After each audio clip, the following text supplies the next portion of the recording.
নমস্কার।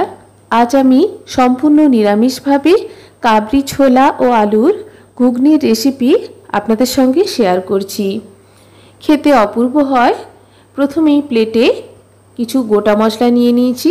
1 চামচ মতো গোটা মৌরি, 1 চামচ গোটা জিরে, 1 চামচ গোটা ধনে ও 1 চামচ মতো কাসুরি মেথি। এরপর কড়াইতে একটা ছোট সাইজের তেজপাতা প্রথমে দিয়ে অনবরত নাড়াচাড়া করে প্রথমেই তেজপাতা ড্রাই রোস্ট করে নেওয়ার পর আমি প্লেটের সমস্ত গোটা মশলা দিয়ে গোটা মশলাকে ড্রাই রোস্ট করে নিচ্ছি।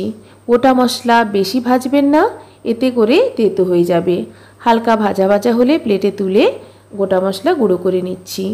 অপরদিকে আমি কড়াইতে পরিমাণ মতো সর্ষের তেল অ্যাড করে তেল গরম হলে প্রায় 1 চামচ মতো আদা কাঁচা লঙ্কার বাটা অ্যাড করে হালকা করে আদা কাঁচা লঙ্কা ভেজে নেওয়ার পর একটা মিডিয়াম সাইজের কেটে রাখা টমেটো অ্যাড করে অনবরত নাড়াচাড়া করে টমেটোকে ভালো করে ভেজে নিচ্ছি।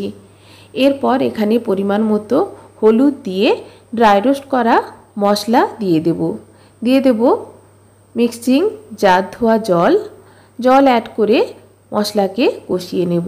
যেহেতু মশলা ড্রাই রোস্ট করা আছে, মশলা কষাতে কিন্তু বেশি সময় লাগবে না। খুব তাড়াতাড়ি মশলা থেকে দেখবেন তেল ছাড়তে শুরু করবে। দেখুন আমার মশলা কষানো হয়ে এসছে, মশলা থেকে তেল ছাড়তে শুরু করেছে। এখানে আমি আগে থেকে লবণ দিয়ে সেদ্ধ করে রাখা কাবলি ছোলা ও আলু অ্যাড করে দেব।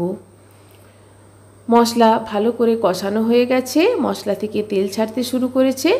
আমি এখানে সেদ্ধ করা কাবলি ছোলা ও আলু দিয়ে দিচ্ছি।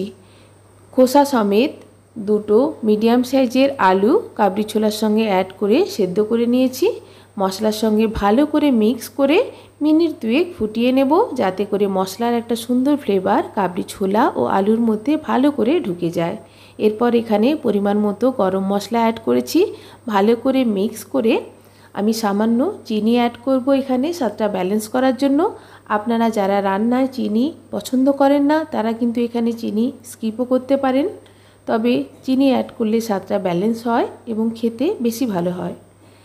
ভালো করে মিক্স করে দিলেই একেবারে সার্ভ করার জন্য রেডি। ধন্যবাদ।